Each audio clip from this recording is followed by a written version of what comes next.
Call the meeting of the City of Conway Community Appearance Board meeting to order. First order of business is approval of minutes from our last meeting. So moved. Do I have a second? Second. All in favor? Aye. Aye. All right, minutes are approved. Next up is certificates of appropriateness. First up is 1119 3rd Avenue, Peony and Fig. Yes, ma'am, and I just came around and gave you all an updated rendering. There was some confusion on the measurements of the actual sign rather than the sign inset. So in your packet, it referred to the sign inset. However, both measurements for the sign and the sign inset will still meet the UDA requirements for sizing.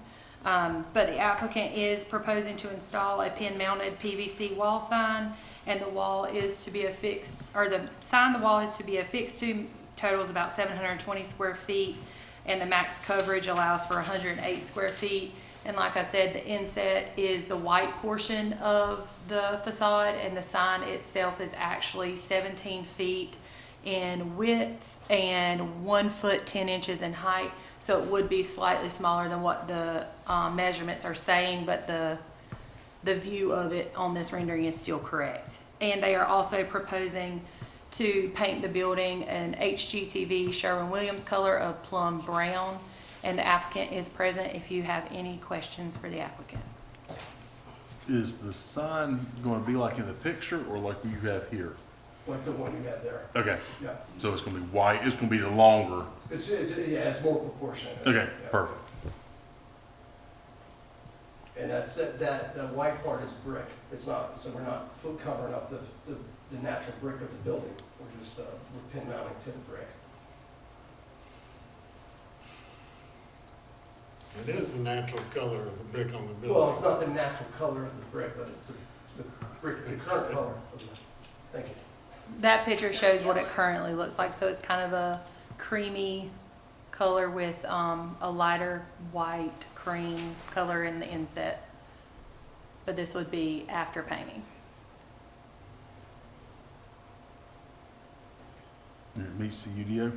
Yes. I'll make a motion we approve as submitted. Second. All in favor? Aye. Any opposed? All right. Thank you all. Appreciate everything you guys do. Thank you. Thank All right, next up we have 329 Laurel Street. Yes, ma'am. This mural is proposed by Downtown Alive in conjunction with Coastal Carolina University.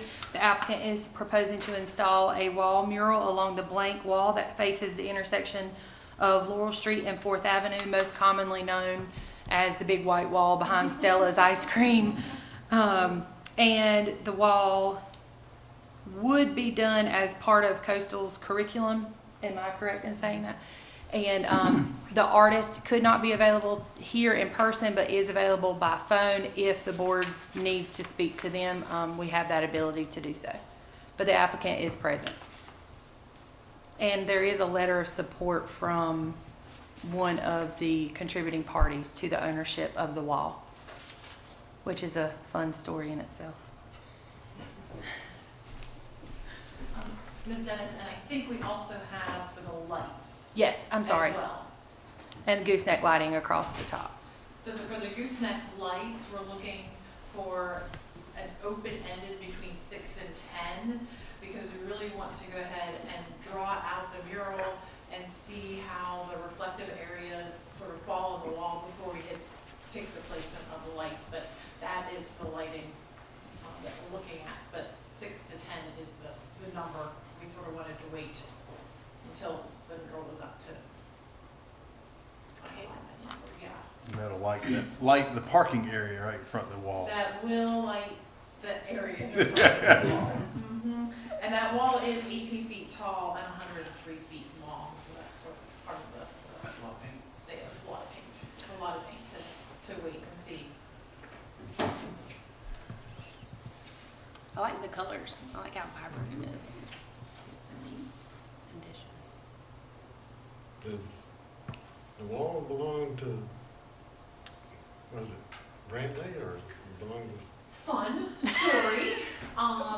It is a party wall, even though the building on this side no longer exists. So, there were 4 different entities that we had to get to agree. So we have Kingston Junction Properties, which owns this side of the party wall, which are better known as the Burrows brothers, Joe and Ben. There's another brother.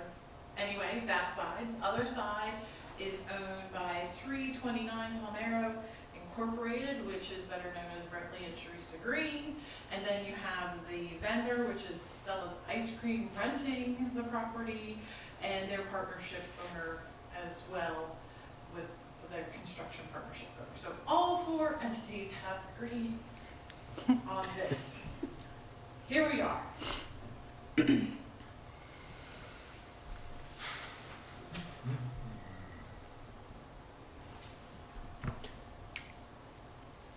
The chimney is right up against the edge of the wall? Yeah, it comes very, very close to the edge, and that wall takes that weird step down right there. So it Yeah. starts at 18 feet, and by the end, it's 11 feet, so it kind of steps down. So you're including that? That is the plan. Yeah. And is that light staying on the corner? That light is currently supposed to stay on the corner.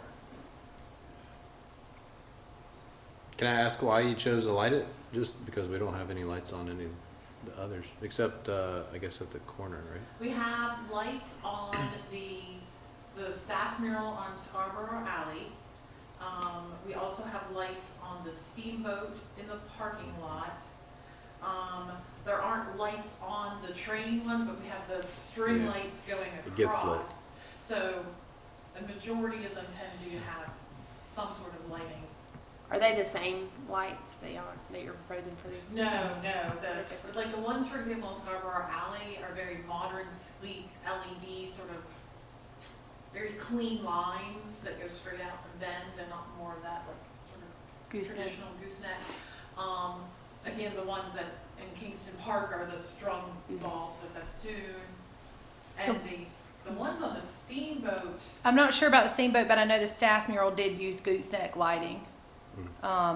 is a cleaner line. It's not this like. It's not the traditional- true hook, Yeah. but it Yeah.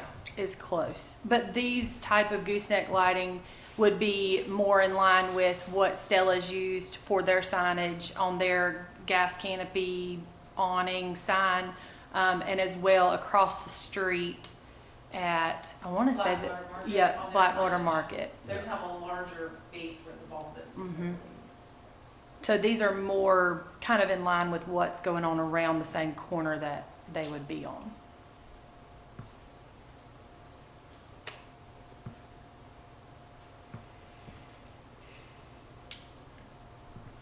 Well, I like it. Well, the lamp's gonna be black. Pardon me? The hoods on the lights will be black. Yeah, yes, they're like, they're black to that really, really dark bronzy finish, very, very dark, very dark. Dark bronze. Well, you know how it's that aged color? Does Yeah. that make sense? Like, it's not black, it's, Make a motion that we yeah. approve the mural and the light fixtures as presented. Second. All in favor? Aye. Any opposed? All right, motion carries. Excited to see that one. All right, next order of business is public input. Do we have any public input? Hearing none, we'll move on to board input. Katie, what's going on with that one on the back side of the wall, the construction, as well as the old Chan's restaurant construction? 'Cause- So the hearsay is the one closest to Crafty. Right. That one has received permit approval, and my understanding is in the process of paying for and pulling the permits Good. currently. Excellent. And then that facade construction will begin. And the other has received approval and can hold the same approval from CAB as well as the permit for up to 2 years Okay. before having to come back and receive reapproval from the board. But Okay. I haven't heard that there is any plan of changing or doing anything different than what has already been approved. Just like to see them moving if Yeah. possible, but I think they paid for the permit yesterday, didn't For hearsay? they? Yep. great. There you go. Any other board input? All right, any staff input? No, I just kind of wanted to touch base again for those of you who weren't here at our last meeting about a proposed possible workshop with the board. Instead of having it on a completely separate day, we would just hold it potentially around 3 o'clock on the same scheduled day of whatever meeting date that the board chooses. The board last time did ask that we send out an email. That way you guys have time to kind of ponder over what you may want to discuss in the workshop. So again, just kind of wanted to bring that to everyone's attention who may not have been here at the last meeting and wasn't aware. So we will get that email out to you guys. And it doesn't have to be this summer. We just want to kind of, if there's any topics that you want to cover or get clarification on, we can do that. Go over board procedures to make sure everybody's clear on when and how to make certain motions, things of that nature, and anything that you would like to see or would like to know more about, we can kind of touch on that as well. So, Thanks, Katie. If there's nothing else, do we have a motion to adjourn? I'll make a motion to adjourn. I'll second Troy's motion. All in favor?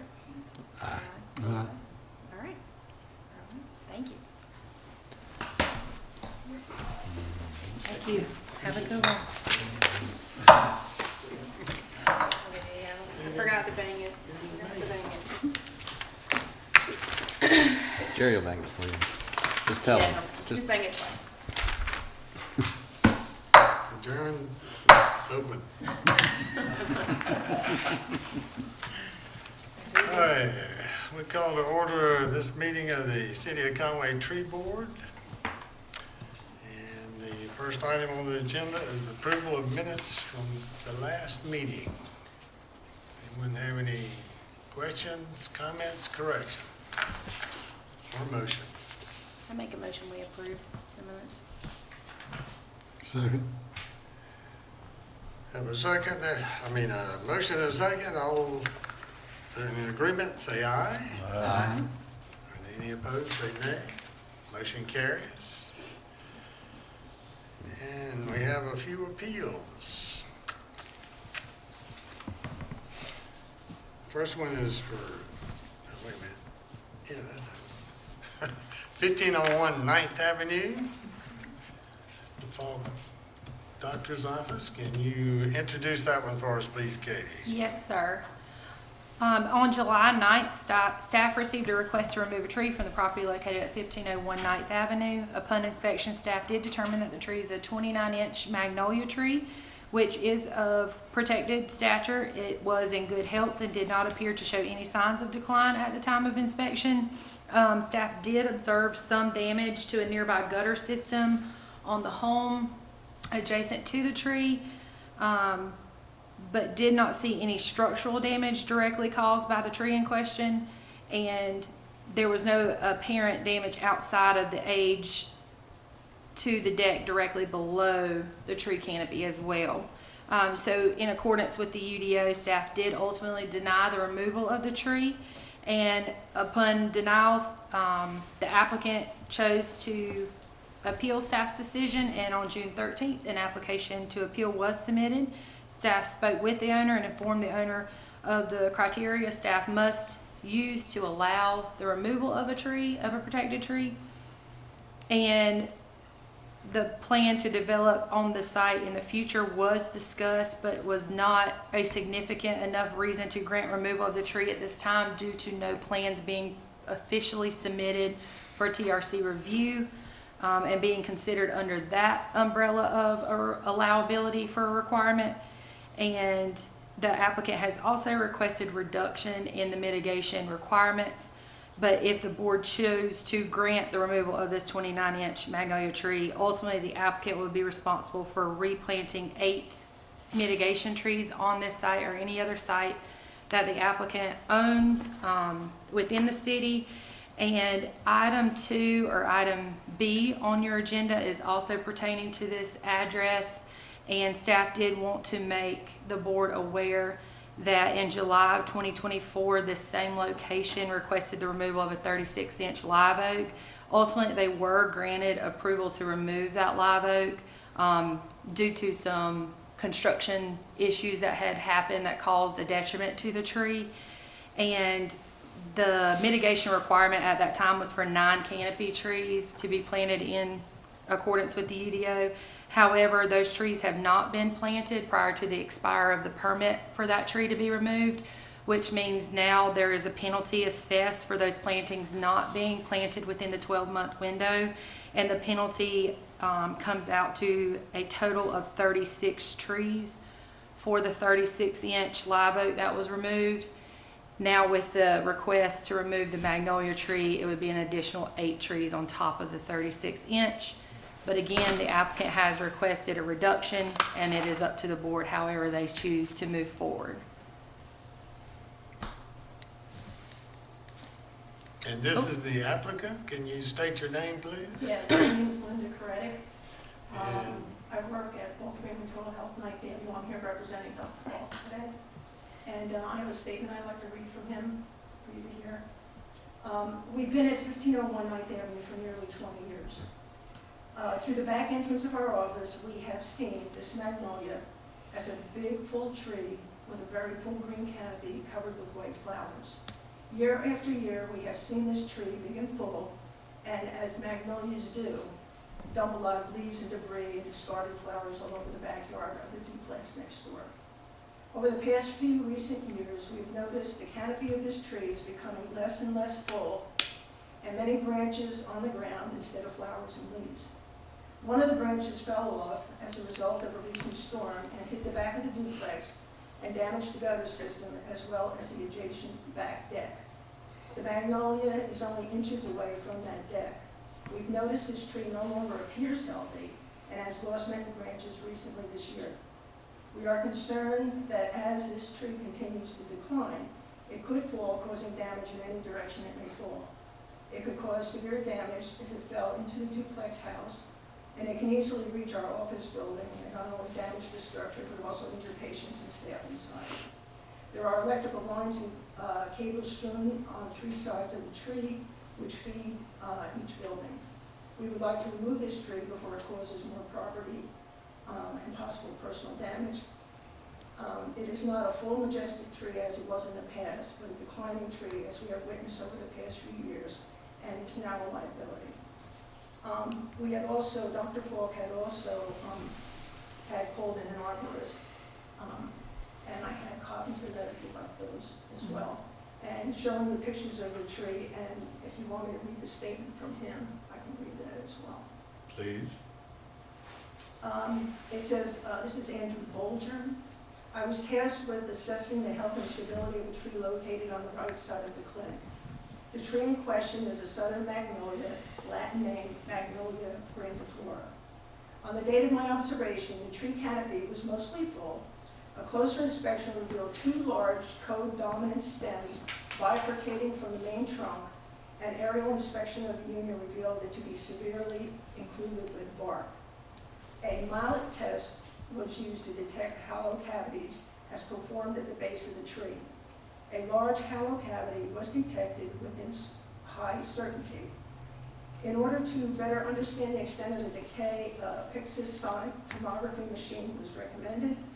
And because at this stage in the tree's life, corrected pruning of the codominant stems is not recommended, and the hollow cavity detected by an echo is not likely to improve the antifungal supplementation. And finally, because the clinic is within the tree's drop zone, I recommend removal of the tree in question. And that's basically, it just shows his certification and that kind of thing. And his certification is what? He is arborist. He gives his arborist number, I guess they have, and a member in good standing of the International Society of Arboriculture. Thank you. Did they do the test that he recommended?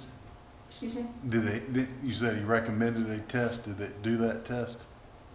Well, he did the He did mallet test, the which mallet shows the test. hollow cavities. Right, but And it didn't you should. say there was another test he It recommended? says here, a Pyxis sonographic tomography machine. Okay, but that was not done. No, I'm into healthcare, not tree care. Yeah. What we're concerned about was, is there a possibility, because I guess, I don't know about magnolias, but I get the tree roots of this thing, I don't know, maybe connected with the other tree that we had, if that was a possibility as well as, but just.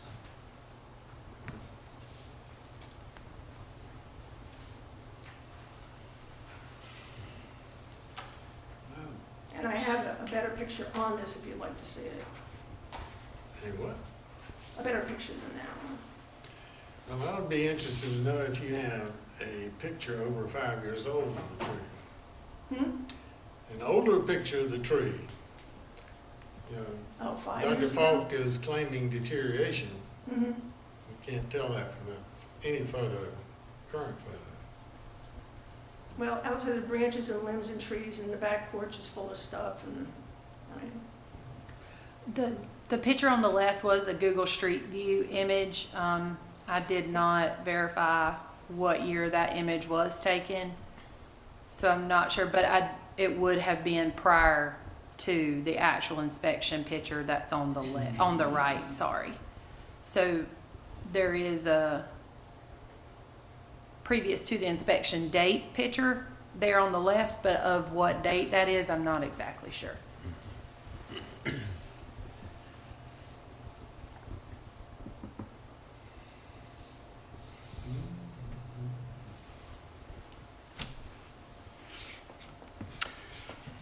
And the arborist says he's leery of pruning that's what he says.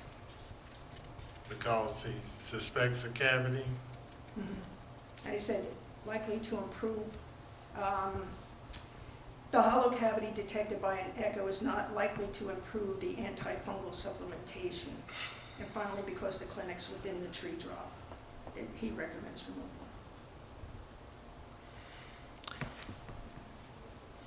If he requested the machine be used, why wasn't that proceeded with? Well, he said, well, detected by an echo, hollow cavity, he just recommends that it probably wouldn't improve anything, but if you want us to have us do that, we can go ahead and do that. Well, I'm not saying what you should do, I'm just, when you read it, I thought that he stated that he would recommend that test to be completed. Yeah, he says, in order to better understand the extent of the decay, that this tomography test is recommended. And then he says, because of the stage of the tree life, corrective pruning, whatever, is not recommended, and a hollow cavity detected by an echo, even if it is found, is not likely to improve any antifungal supplementation. I guess it's probably growth within the cavity, I would think.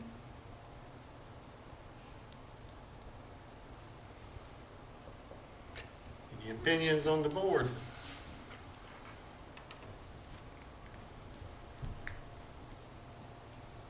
You know I don't like a magnolia, but it looks healthy, but I haven't been out there either. I recommend you stop by. And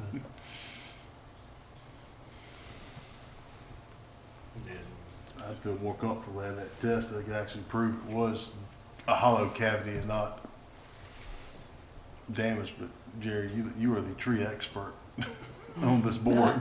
well, I can tell you, if there's a hole somewhere, it's on its way out. And like I used to say, it appears healthy in the photos.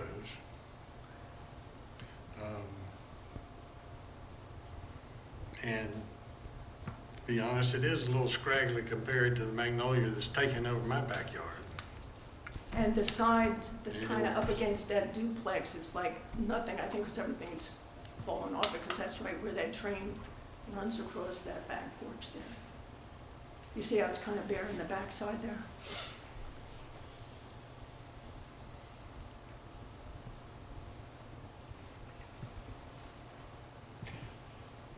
Did your arborist happen to have any idea what the tomography test would cost you? He did not, unless he spoke to Dr. Falk. I wasn't privy to that information. Does he perform that test? Did he say that? He would. he Yeah, I would. think so.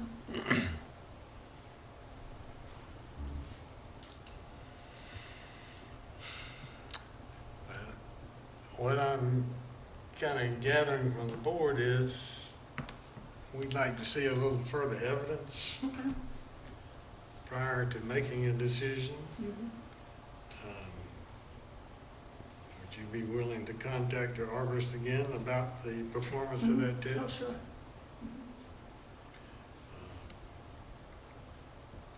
So, then I need somebody to say that. Can we have a motion?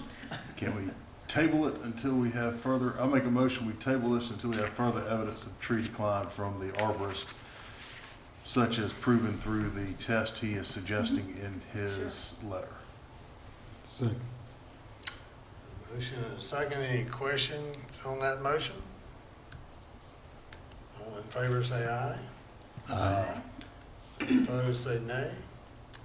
Motion carries. Thank you. I'll try to on the get mi- by myself and take a look at it. Oh, good, yeah. It's right, we're 1501 is 1503, it's right behind me. I live in the neighborhood. Yeah. We know where it is. You can find us. On the mitigation, I don't know if who Dr. Well, we, I think can't we really had till the mitigate 8th of anything. July to get the we trees can't up. mitigate anything until we tell you whether it's With going or everything else. not. Got it, okay. Or are you talking about the previous mitigation? Well, the previous mitigate, I think he said something about he had a date of July the 8th To to do do something. what we were supposed to do from having that other tree taken down. So It- I think he was wondering, can you get an extension on that, or no, or what? That's up to the tree board completely. Okay. We just have, staff has to bring it to the tree Got it. board. Okay. And I can verify the July 8th, but everything in our system showed that the permit was already expired. It expired in January. Oh, great, okay. January. All right, I'll let him know. Yeah. Is it So 6 month I'm permit just the or a year messenger. permit? it depends on what the motion at the time was. So that would be, I'd have to look into that. Okay. Well, I would just tell him to hurry up then on that one. And Jerry, if to clear the docket, I will make a motion that we suspend item B until at the meeting after July 8th and give him through the time he originally thought to mitigate the trees to get it mitigated. That is a motion to amend the agenda. Do I have a second? A second. All in favor say aye. Aye. All opposed say nay. Motion carries. Thanks. Okay, I thank you very I don't know why Dr. Falk sticks you with this every time, doesn't he? every time, I'm the chosen one, I guess. Can I have that arborist letter? Oh, sure.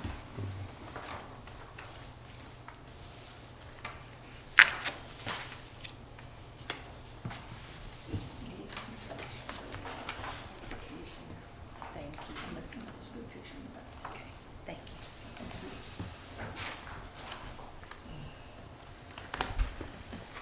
All right, item C, Mill Pond Townhomes. The applicant wants to request a reduction in mitigation requirements.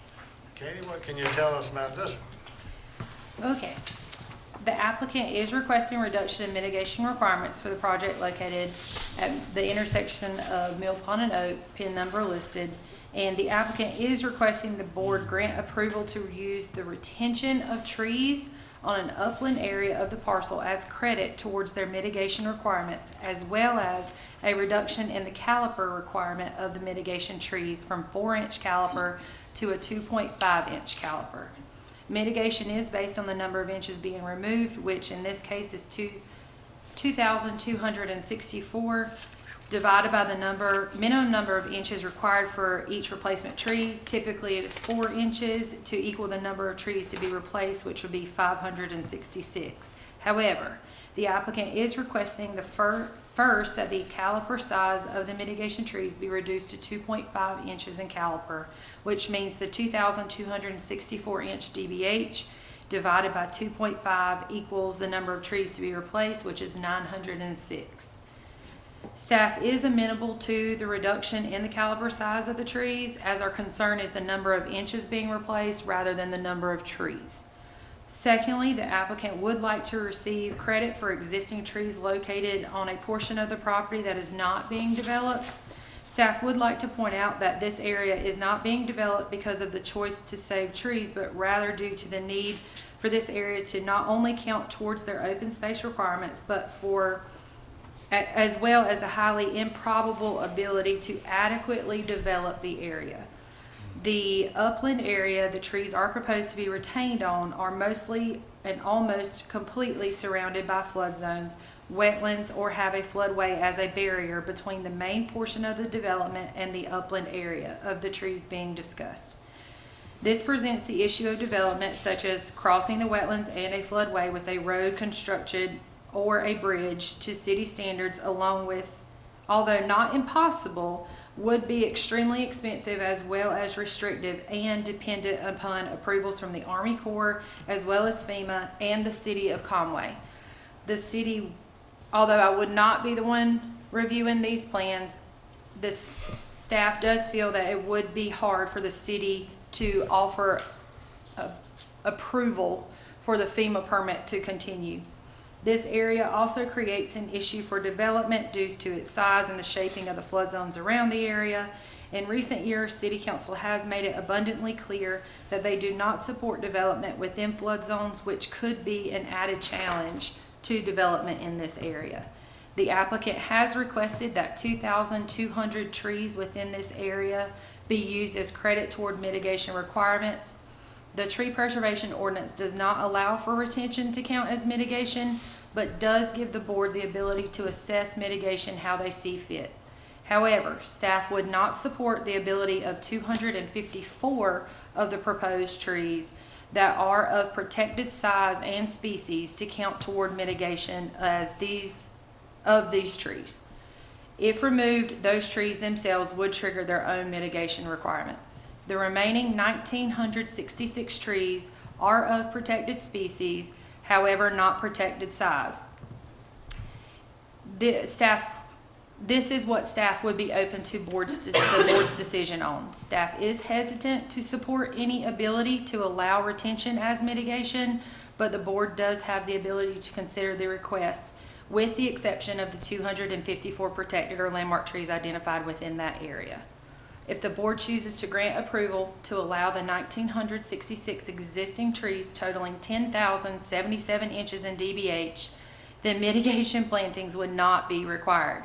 However, the applicant is offering to plant 252 additional trees on the site at a 2.5-inch minimum caliper, assuming the board chooses to grant that portion of the reduction.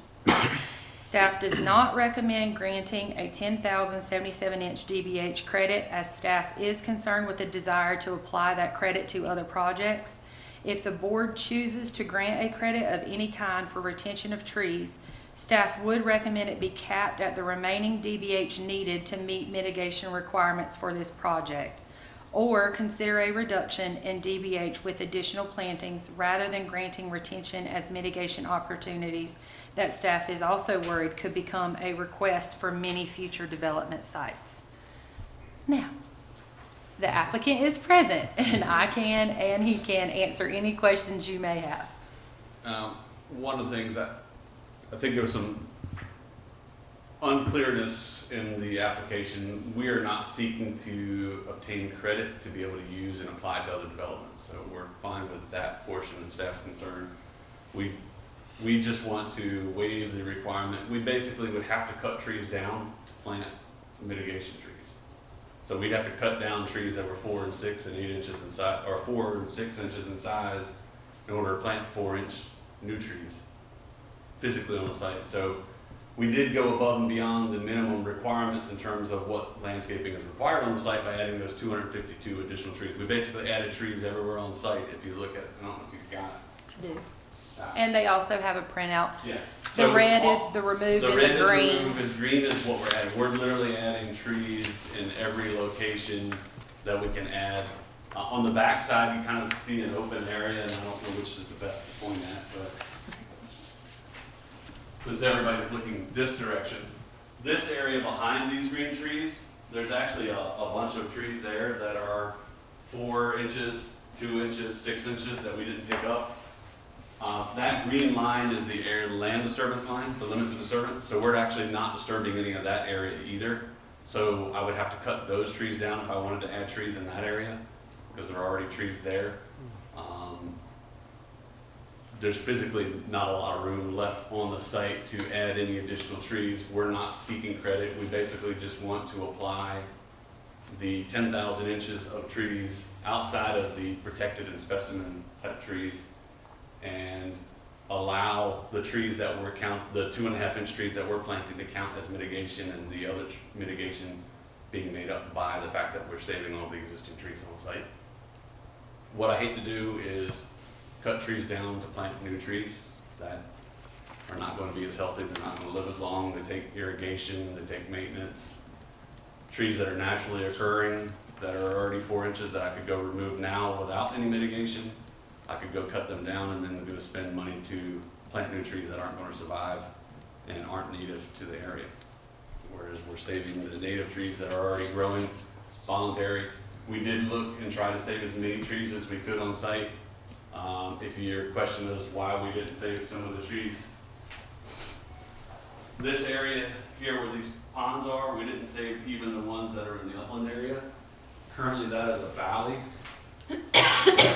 drops down towards a big swale, so it's like 6 feet. It starts dropping in that location.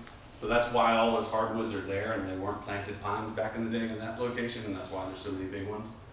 But because it's a valley, and when we go change the grade to build the pond, none of the trees would have survived in that area. So instead of creating a situation where we're coming back seeking to remove trees in somebody's backyard because it's going to fall on their building, we're going to create a forest in the back.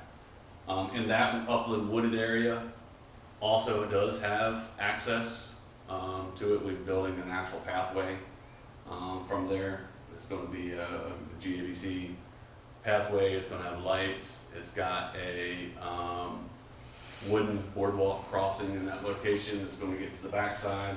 So it would be open and accessible forested lands with a mulch trail system throughout that product. So it would be an open space that would be accessible to the community. So. Now, But we're not seeking credit to apply for other developments. Anything that we get on this is just, we're seeking to basically not cut down 4-inch trees to plant 4-inch new trees on the same piece of property. No credits for any other developments. No, nothing.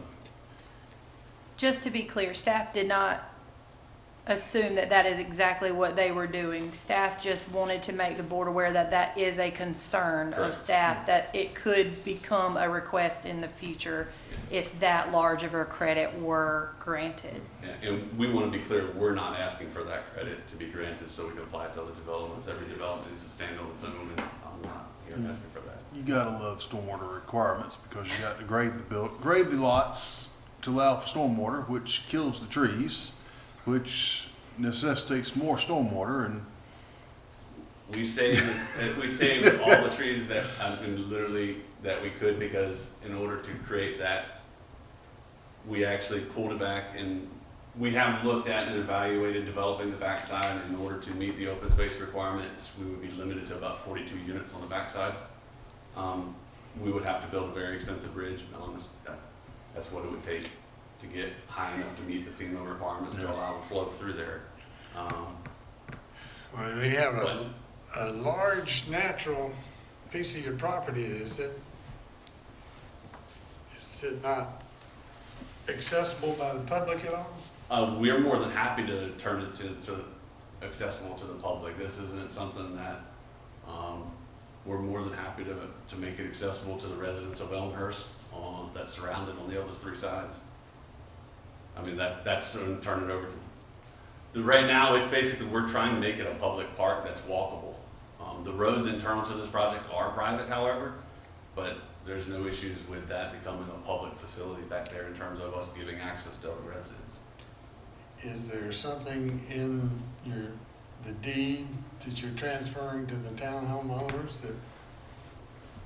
We can put that, Prohibits if you guys ask for development. that as a condition, we can include that as a condition to allow the public access back there, but. That would be something that our TRC would also have to review, because if you allow the public access, you would have to allow somewhere for public to park, Yeah. somewhere for them to easily enter into a not private neighborhood, but could you allow neighborhood that they don't typically live in. the adjoining neighbors, maybe from the TRC standpoint, Jerry, we could do that adjoining neighbors or public, whichever the TRC allows for. I mean, because it is a large natural area, Yeah. and I'm not we're trying to sure, preserve it. although that would be great and beautiful and wonderful in the grand scheme of things, I'm not sure if the tree board has the purview to require that or We could let request. that be a condition of their Okay. motion or But anything of if that you want nature. staff to look at it with us, they'll We'll tell you. request Absolutely. it, and then- We'll Yeah. work with staff on whatever we Yeah, can. Trust me, absolutely.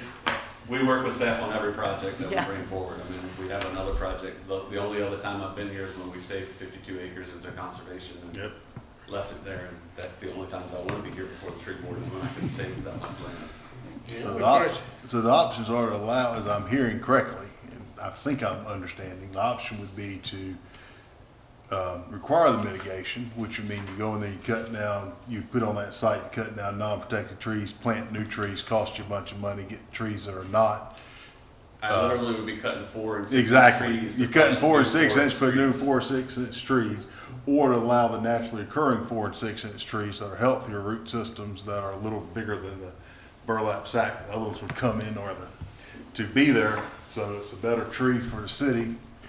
This may be one of those And- situations where we do allow for, And the other trees that we are planting above and beyond are 2.5 inch trees. And the reason we chose 2.5 inch trees is those are larger than the 2, which is what the minimum required is for regular trees.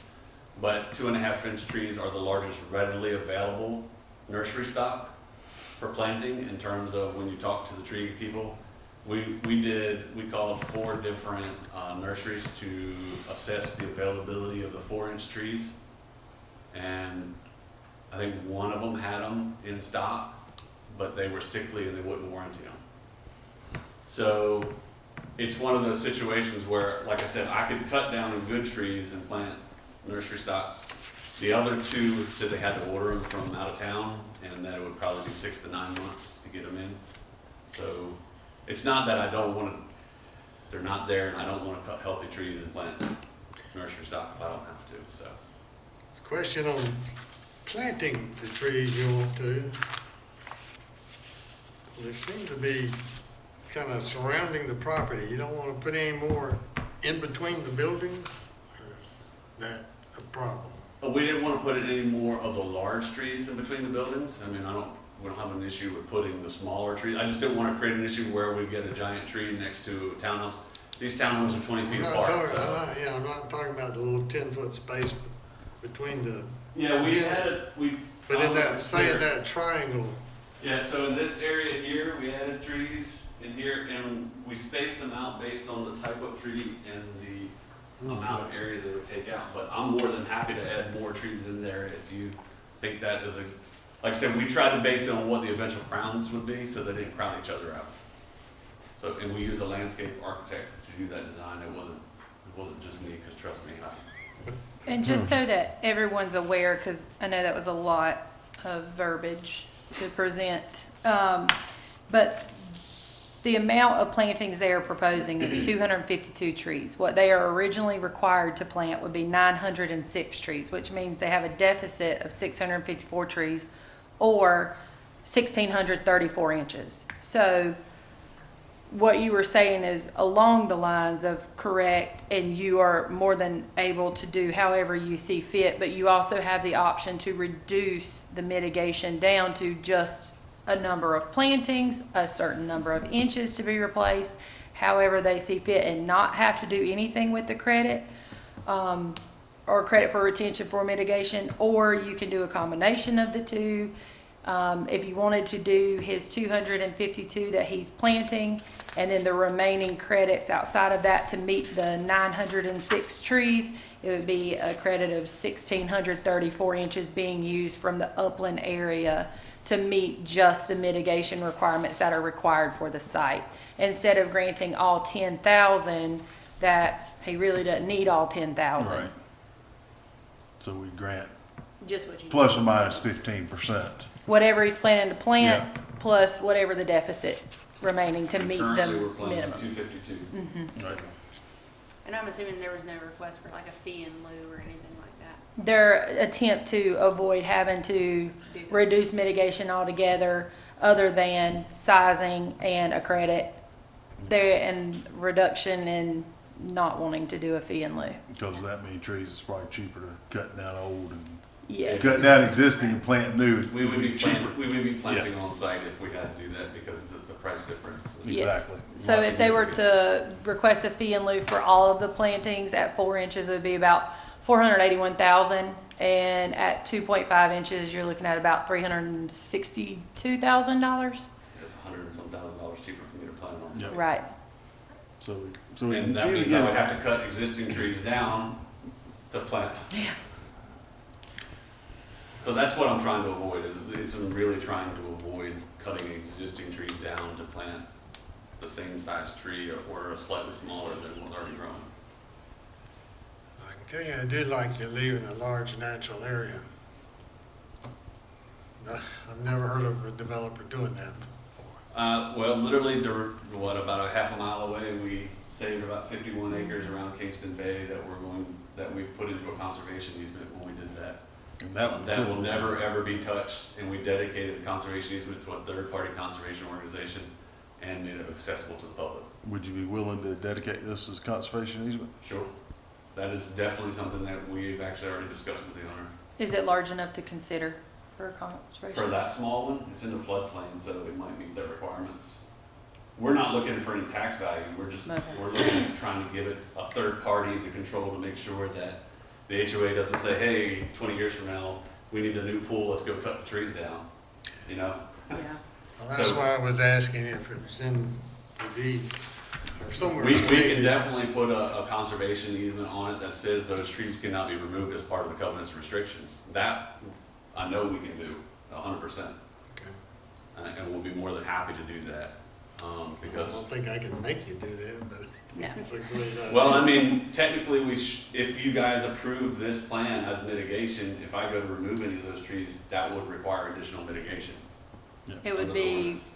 double or triple. Yeah, so it's already kind of, if you approve it, it's already in the regulation that I'd have to do that. But we'll be glad to include it in the restrictions that say they can't go back there and remove it.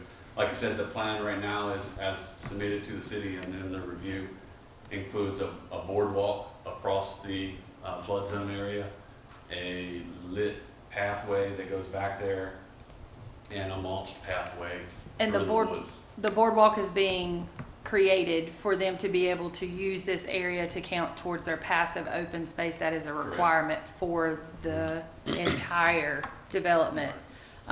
So it's great that they're doing it, but it's not necessarily just No, because it's it's not. beautiful and by choice. It It works. is a design choice. Exactly. that we Serves made another purpose. to make it a park It serves a purpose. instead of doing it, and there's about 3.5, 4 acres of excess on that side. That is where we Is- would have put the 42 lots. Are those double lines, is that the path going down to it? Or is This that, section, yeah, this is the pathway, and the reason it follows this, which you can't see, it's following the contours. So because this is dropping off down to this low area, what we did was run along the contours to keep it so that the pathway was ADA accessible, basically, so it wasn't too steep. It runs at about 4.5%, which is as least I can make that. I mean, it doesn't have to be as a recreational path, but I wanted to make sure, you know, somebody who was in a all-wheel mobility scooter or something could still have access back there. And that's why we're also doing it as a GABC instead of a mulched path on that section. so is that something that you'll market for these townhomes? It'll definitely be included as part of the amenities package because it's required. And not only that, I have tagged that as well as a separate fountain area that we have, which you don't see in one of the ponds down. I think you can see it on the landscape plan maybe. Down here, there's a section that comes out of the amenities that's part of that. And so it'll be part of it. And it has to be installed and ready by 50% of the development, if I remember, 117 or something like that. Yes, and that's why he gets credit. He puts a fountain or dock into a retention pond or whatever be the case, and then at that time it can be considered open space and count towards the And credit the that is same thing as the required for the pathway. site development. They are going to require, the city will make sure that it's installed before they'll give me the building permits for those other units past the first 117. So it's kind of a double check to make sure we do what we're supposed to do. Jerry, you ready for a motion or want to continue discussing? I'm ready. Does anyone else have any questions of Mr. Schwer?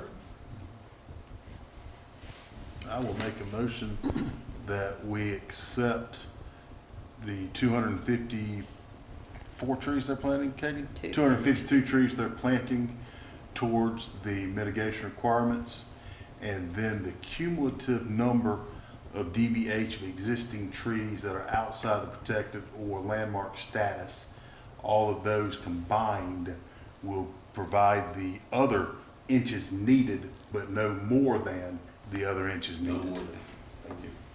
So it takes all of them. So if somebody comes in 2 years from now and cuts a 4-inch tree down out there, then that HOA needs to replant that 4-inch tree. It's I not- wouldn't want to remember that number, and I'd have to be called back in front of the board. Yeah, exactly. And if it's possible to put it in conservation easement or allow public access, if they would like to discuss it with staff, we would recommend, but do not include as part of the motion. I will more than happy to work with staff to see if we can find an agency that'll take the easement. And I just want to also, the 2.5-inch caliper tree reduction was a part of their request. Are you amenable Yes. to including that? That is included. Okay. So with the 2.5-inch caliper mitigation plantings rather than the 4? Correct. Okay. Before I even ask for a second, does everyone understand the motion? I'll entertain a second. Yes, second. Motion has been proposed and seconded. Is there any further question, comment? All in favor say aye. Aye. Aye. Opposed say no. Motion carries.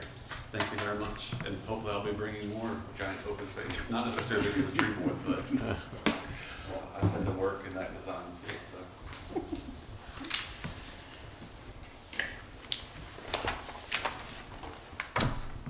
Any public input? Dave, you're our last public, okay? Board input? None? Staff input? No, sir. But other than thank y'all, and I know ever since the updated ordinance, tree preservation ordinance, you guys have seen quite a pickup in how many tree board requests and appeals we have, and that is probably going to continue. So just thank you for being here. And think about, for the tree board as well, for the workshop, we can do CAB and tree board in the same workshop. So any items for this board as well as CAB. In that case, if there's no other items, I'll entertain a motion to adjourn. So moved. Second. Adjourn. You bang a lot better than somebody else.